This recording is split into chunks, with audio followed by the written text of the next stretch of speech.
Nesse módulo, nós vamos aprender a configurar o IPv4 e IPv6. Antes, porém, precisamos entender como que funciona a suíte TCP/IP e como que funciona o endereço IP. Então, durante o uso da rede na comunicação entre os computadores, nós usamos diversos protocolos. Na pilha do TCP/IP, nós temos alguns dos principais protocolos de aplicação, o HTTP, o FTP, SMTP. Nós temos na camada de transporte o TCP, que garante a entrega, e o UDP. Na camada de internet é onde estão os IPs IPv4 e o IPv6.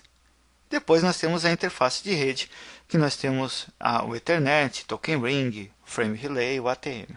O endereço IP ele representa de forma lógica um computador na rede, seja na rede privada ou na rede pública, a internet. As redes, as subredes, como nós estamos vendo aí na imagem, representam grupos de computadores que podem se comunicar sem a necessidade de um equipamento. Então, todos os computadores na subrede 1, na rede 1, podem se comunicar.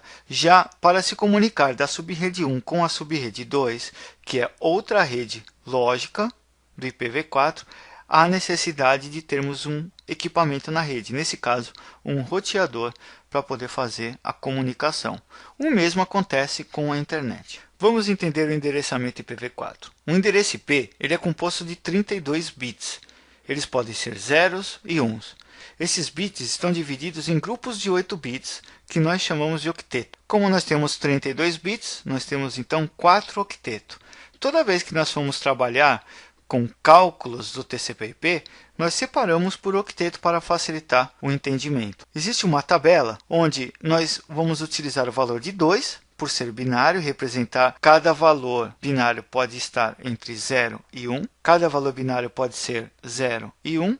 Então, nós podemos elevar esse valor de 2 para cada posição dentro de um octeto. Por exemplo, 2 elevado a 0, 2 elevado a 1, 2 elevado a 2 e assim por diante, até completar os 8 bits. Esse resultado é o resultado do valor de cada casa desses 8 bits em decimal. Vamos entender, por exemplo, esse endereço IP que está em binário na tela, esse endereço em destaque. No primeiro octeto, nós estamos utilizando os dois primeiros bits, o bit 7 e o bit 6.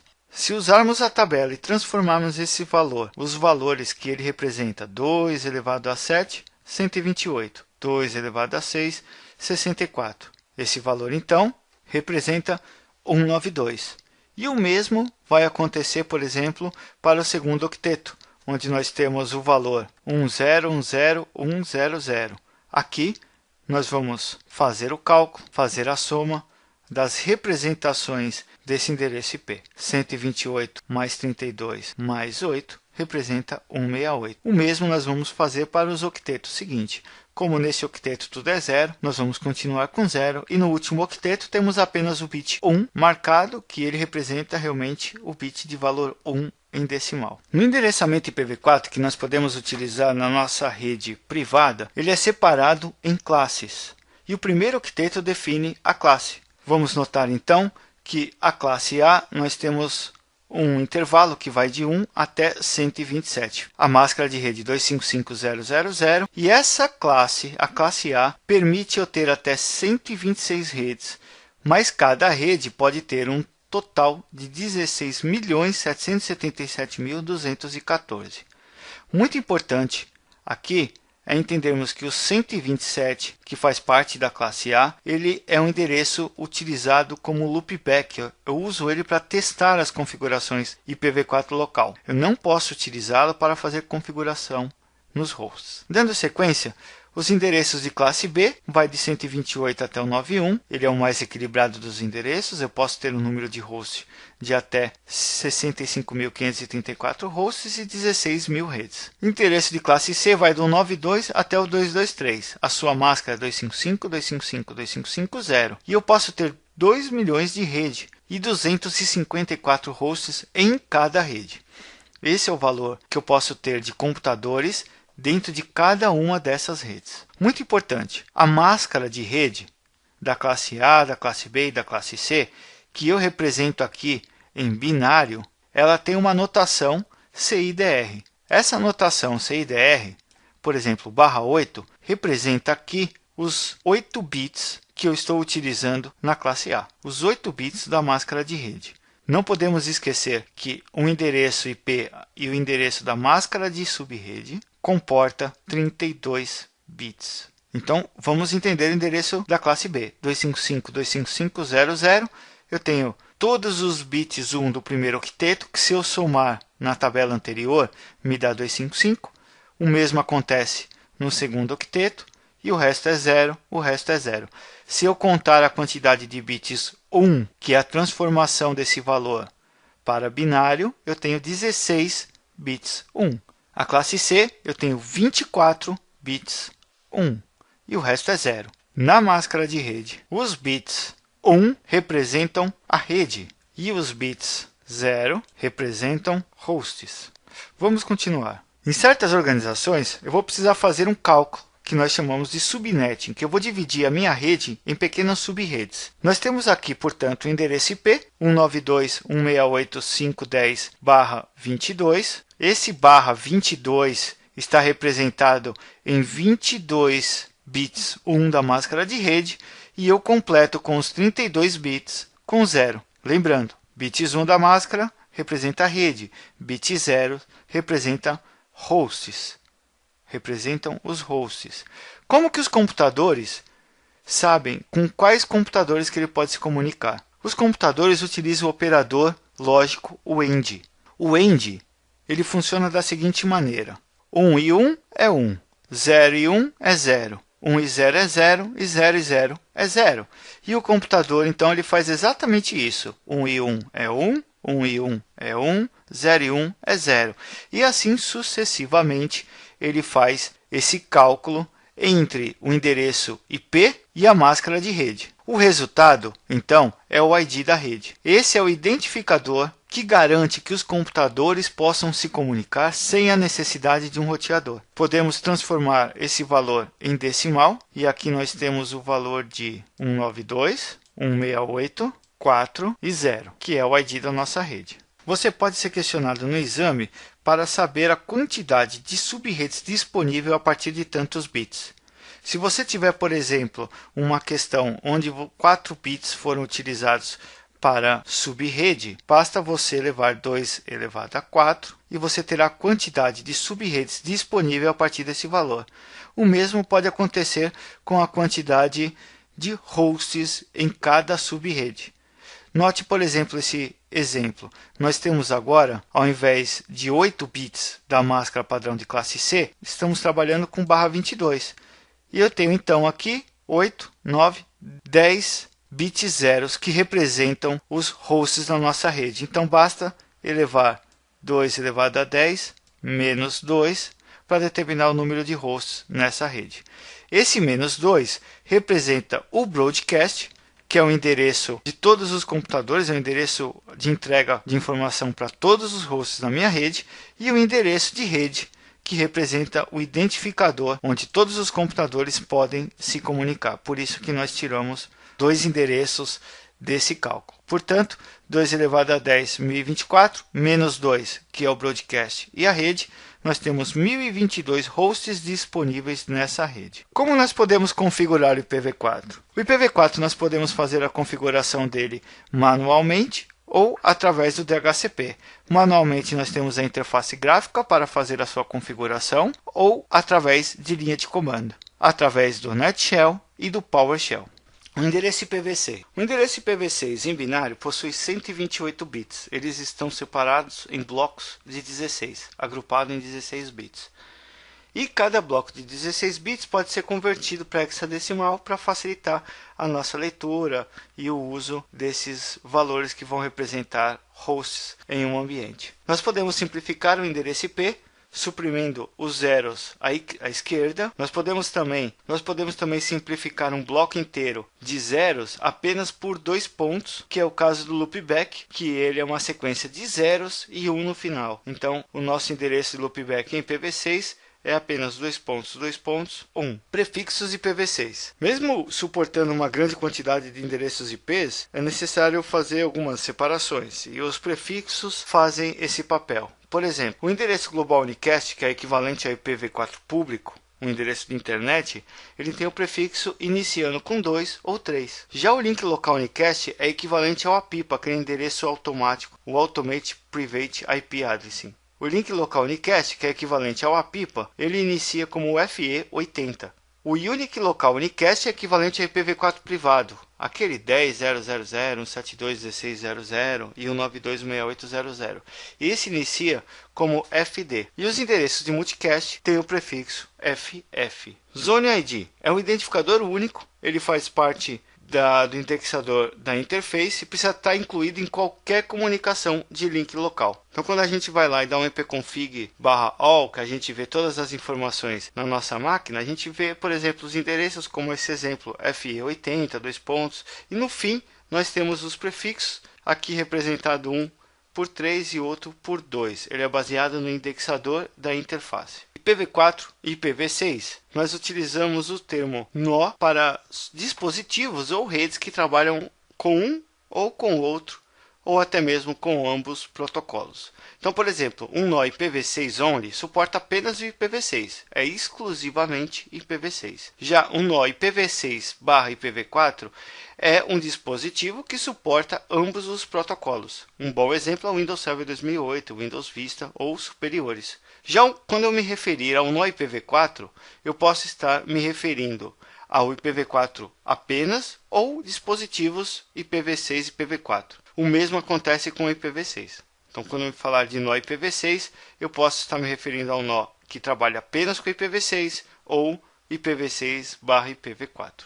Isso é importante quando a gente estiver trabalhando com túneis do IPv6. O tunelamento do IPv6 sobre IPv4, que é a capacidade da gente fazer a comunicação aí com o IPv6 através de uma rede nativamente IPv4. E aí nós temos 4 tipos. Nós temos o ISATAP, que usa um prefixo bem comum, ele usa um prefixo unicast. Nós temos o 624, ele trata toda a internet IPv4 como se fosse um único link. Aqui está um exemplo. Nós temos o Teredo, que faz um túnel através da internet IPv4 e ele só funciona somente quando os clientes estão atrás de um NAT IPv4. E o Port Proxy, que a gente vai utilizar um gateway da camada de aplicação, né, para nós ou aplicações que não suportam o endereço IPv6, que não suportam o protocolo IPv6. Em uma rede de computadores, todos os computadores que não estão configurados com o endereço IP estático transmitem na rede um pacote chamado DHCP Discover. Se na rede existir um servidor DHCP, este vai transmitir um pacote chamado DHCP Offer. Um DHCP Server oferece nesse pacote várias informações. Primeiro, um servidor DHCP tem a função na rede de fornecer endereços IP para os clientes automaticamente. Quando nós configuramos um servidor DHCP, nós vamos criar um escopo onde nós vamos ter um intervalo com o endereço IP, a máscara e algumas opções, como por exemplo o DNS, o gateway. Todas essas informações são transmitidas dentro desse pacote DHCP Offer. O cliente, então, querendo essas informações, transmite um pacote chamado DHCP Request. E o servidor DHCP, por final, transmite um pacote chamado DHCP ACK, de Acknowledgement. É nesse momento que ele armazena as informações no seu banco de dados de que o cliente agora está utilizando um endereço IP fornecido por ele durante determinado período estabelecido dentro desse escopo. Em 50% desse período, o cliente faz novamente uma transmissão solicitando a renovação desse endereço IP. Você pode ser questionado no exame a respeito do DHCP Relay Agent. As conversas do DHCP são feitas através do broadcast, e o broadcast não é retransmitido através de roteadores, a não ser que o roteador seja compatível com a RFC 1542. Os roteadores que não são compatíveis com a RFC 1542 não fazem a retransmissão de broadcasts do DHCP. Para isso, nós vamos ter que fazer a configuração do DHCP Relay Agent. Nesse caso, quando houver um broadcast acontecendo na nossa rede, o servidor com DHCP Relay Agent vai encaminhar através de unicast para o servidor DHCP na rede remota. ele vai intermediar essa conversa entre os clientes do DHCP e os servidores do DHCP para fornecer um endereço em subredes diferentes. Vamos aprender agora a configurar escopo, configurar as opções do DHCP, configurações de segurança e vamos conhecer o DHCP Relay Agent. Usando o Server Manager, eu vou clicar em Add Roles and Features para adicionar o role do DHCP Server. Vou utilizar o meu servidor local, marcar a role DHCP e clicar em Add Features, para que ele possa instalar todas as features necessárias. Vou clicar em Next, Next novamente e vamos confirmar a instalação. Após a instalação, nós vamos carregar o DHCP para fazer as nossas configurações, clicando em Tools e escolhendo o DHCP. Vamos expandir IPv4 e nós precisamos fazer a configuração desse nosso servidor. Então eu vou clicar com o lado direito no IPv4 para criar um novo escopo. Vamos clicar em Next e fornecer um nome. Vou definir o intervalo de endereço IP da minha rede, por exemplo, 92.168 do endereço 50 até o 92.168.1.80. A máscara de rede eu vou utilizar o padrão e vou clicar em Next. Não há nenhuma exclusão desse intervalo de endereços IPs que eu gostaria de criar agora, mas eu poderia definir alguns valores, um intervalo. Eu poderia definir um endereço IP ou um intervalo de endereço IP que estaria excluído do range. Vou clicar em Next. A duração do lease pode ser 8 dias, pode ser algumas horas, pode ser alguns minutos. Eu vou deixar o padrão de 8 dias e vou clicar em Next. Eu vou configurar algumas opções desse escopo agora. Por exemplo, o meu gateway é o 92.168.1.1 e o meu DNS é o do Contoso.com. Ele já trouxe as configurações corretas de DNS do meu servidor. Eu não tenho nenhum servidor Wins na rede e eu quero ativar o meu escopo agora. Vou clicar em Finish. Para o nosso servidor DHCP funcionar, eu tenho que inicialmente clicar com o lado direito no servidor e autorizá-lo no Active Directory. Após autorizar o nosso servidor, nós podemos clicar com o lado direito no nosso escopo, dar um refresh e visualizar que ele já está fornecendo endereço IP. Após a instalação e a configuração do escopo no DHCP, nós podemos fazer algumas configurações adicionais. Por exemplo, eu posso criar dentro do meu escopo opções de escopo. As opções de servidor valem para todos os escopos que eu tenha dentro do meu servidor DHCP. As opções de escopo sobrescrevem as opções de servidor. Eu vou clicar com o lado direito e vou configurar uma opção. Vou selecionar a opção 44, que é do servidor Wins. Vou fornecer o IP. E eu posso também definir a opção 46, que é o tipo de nó NetBIOS que os clientes vão utilizar para a resolução de nome NetBIOS. Nós temos 4 tipos de nós. O Broadcast, os clientes fazem broadcast para encontrar e fazer a resolução de nome NetBIOS. Peer-to-peer, ele faz a consulta diretamente a esse servidor Wins que eu acabei de configurar. O mNode, que é o nó misto, onde ele faz primeiramente um broadcast e logo em seguida ele faz a busca no servidor Wins, que nós configuramos. E o híbrido, o nó hnode, onde ele primeiro procura no servidor Wins e em seguida faz um broadcast. Nós vamos marcar a opção 0x8, mesmo sendo a padrão. Vou clicar em OK. Outra configuração que pode ser importante fazer é clicar com o lado direito sobre o nome do nosso servidor e nas propriedades habilitar o NAP, habilitar o Network Access Protections para todos os escopos. Você também pode selecionar essa opção nas propriedades de cada escopo. Outra configuração que pode ser necessário fazer é a definição de políticas. Políticas permitem entregar determinadas opções baseado no tipo de cliente, por exemplo, clientes de acesso remoto. Vou clicar em adicionar uma condição, e essa condição pode ser que o usuário seja igual ao tipo de acesso remoto. Clico em OK. E eu posso continuar a adicionar condições. Escolho um range específico para essa política ou não. Clico em Next e escolho o tipo de opção desejado para esse tipo de cliente, como por exemplo, o servidor DNS. Clico em Next e clico em Finish. Podemos também criar filtros, onde eu vou permitir a entrega do DHCP baseado no MAC ou negar a entrega de um endereço DHCP baseado em MAC address. Você pode ser questionado a respeito de um novo recurso do Windows Server 2012, que é a capacidade de fazer um failover do DHCP. Para isso, clique com o lado direito sobre IPv4 e configure failover. Clique em Next na tela de introdução, forneça o nome do seu parceiro, clique em Next, forneça o nome para essa relação de confiança e o tipo de balanceamento que você quer fazer, Load Balance ou Hot Standby. Forneça uma chave secreta, que todos devem estar configurados, e clique em Finish.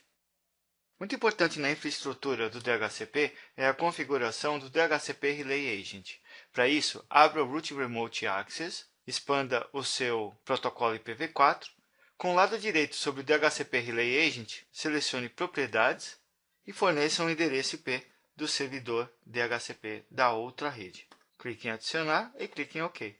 O DNS é um banco de dados hierárquico e distribuído que é utilizado para a resolução de nomes de domínio. Os clientes fazem consultas aos servidores DNS a fim de encontrar determinado endereço IP. Pode ser necessário também fazer a consulta inversa, procurar por determinado endereço IP para encontrar o nome. Os servidores DNS eles possuem um banco de dados com informações de nomes de domínio, mas nem sempre ele possui todas as informações. Muitas vezes, os clientes fazem consultas ao servidor DNS e esse é obrigado a consultar outros servidores para trazer uma resposta. Nesse exemplo, o cliente pode estar fazendo uma consulta para encontrar o www.contoso.com. Nesse caso, ele pergunta ao DNS, ele faz uma query, uma consulta na porta UDP53. Esse servidor DNS vai procurar dentro do seu banco de dados informações a respeito dessa zona de pesquisa chamada contoso.com. Ele procura no seu banco de dados, mas se ele não possuir essa informação, ele pode encaminhar para outros servidores. Nesse exemplo, o servidor está utilizando rootints. Ele faz a consulta aos servidores raiz da internet procurando quem que é o www.contoso.com e os servidores raiz da internet retornam informações para ele consultar as outras zonas de pesquisa, como por exemplo a zona com, e ele retorna com as informações da zona com, indicando para que ele vá no Contoso. E o Contoso.com possui todas as informações. Ele sabe que www é igual a um determinado endereço IP. Portanto, ele vai retornar para esse servidor o endereço IP, que vai guardar no seu banco de dados em cache esse endereço IP e vai retornar para esse cliente o endereço correto do www.contoso.com.br. Cada um desses domínios são considerados uma zona de pesquisa. Quando estou trabalhando com meu DNS, eu também crio zonas de pesquisa, como por exemplo Contoso. As zonas de pesquisas podem ser primária, é uma zona que tem a gravação e a leitura do banco de dados. A secundária, que é uma cópia da zona primária e é somente leitura. A zona stub, que é apenas alguns registros para localizar servidores de nomes, e o Active Directory Integrated, é quando eu vou armazenar informações de uma zona dentro do Active Directory. Dentro de uma zona de pesquisa, nós vamos criar vários tipos de registros. O mais comum dos registros é o registro do tipo A, registro de recurso. Dentro de uma zona, nós vamos gravar vários tipos de registros de recurso, seja manualmente ou seja dinamicamente. Esses registros alimentam a zona com informações necessárias para a resolução de nomes. Por exemplo, o registro do tipo A. Um registro do tipo A ele pode ser o famoso www, que é igual a um determinado endereço IP. Podemos também criar o registro do tipo CNAME, que seria um apelido para um determinado registro A. Registros MX, utilizados para Mail Exchange, troca de e-mails. Registros de serviços, para fazer localização de serviços como, por exemplo, o Kerberos, o LDAP. Registros de DNS apontam quais são os servidores de nome para um domínio. Muito similar ao registro A, o AAAA é o registro DNS para o IPv6. E o PTR é o registro que faz o inverso. Nele, nós vamos definir quem que é o IP e para qual nome ele aponta. Ele é utilizado na zona reversa.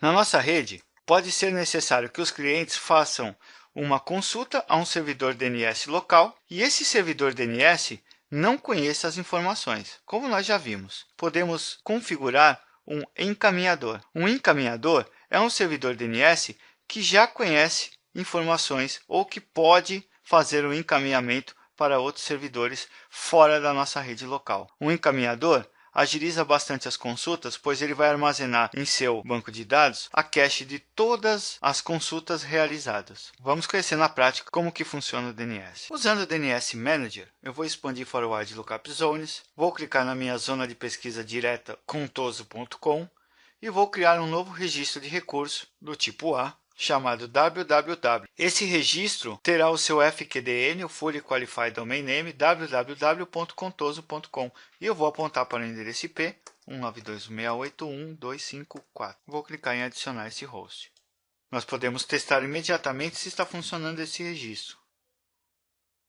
Nós podemos também clicar em Reverse Lookup Zones e criar uma nova zona. Quando eu crio novas zonas, seja de pesquisa direta ou de pesquisa reversa, nós podemos escolher entre a zona primária, secundária e Stub Zone. A zona primária deve ser a primeira a ser criada. Essa zona eu vou armazenar no Active Directory. Vou clicar em Next, vou escolher o modo de replicação padrão para todos os controladores de domínio no meu domínio, vou fazer na zona de pesquisa reversa do IPv4 e fornecer o endereço IP da minha rede, 192.168.1, e vou clicar em Next. Deixo marcada a opção de que eu quero apenas updates seguros. Essa opção só é válida para quando eu tenho o Active Directory e as zonas integradas ao Active Directory.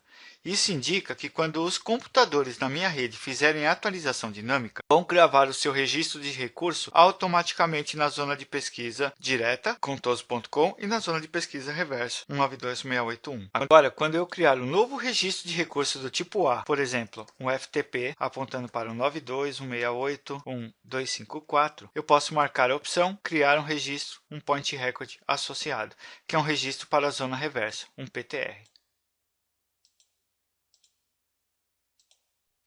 Vamos pingar www.microsoft.com.br. Veja que o nosso servidor DNS conseguiu resolver o endereço IP, mesmo não conseguindo pingar. Ele conseguiu resolver o endereço IP, pois nas propriedades estão habilitados os root hints. Nós podemos configurar os encaminhadores. Encaminhadores são servidores de DNS que podem resolver nomes que esse aqui não pode. Podemos adicionar aqui, por exemplo, o endereço do OpenDNS, um DNS gratuito na internet. Mesmo quando esses servidores não estiverem disponíveis, eu ainda consigo fazer resolução de nomes usando o root hints. Basta clicar em OK e nós acabamos de configurar um encaminhador. Nós podemos configurar o Conditional Forwarders.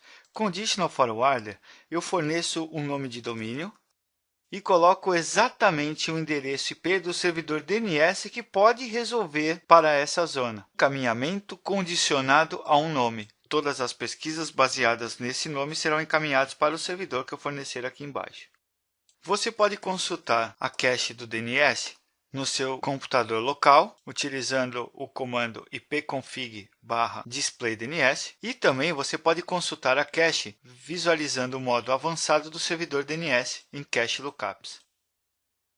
Você pode limpar a cache do seu computador local usando ipconfig/flushdns. E para limpar a cache do servidor, você pode usar o comando dnscmd/clear cache. Você também pode clicar com o lado direito e selecionar a opção Clear Cache.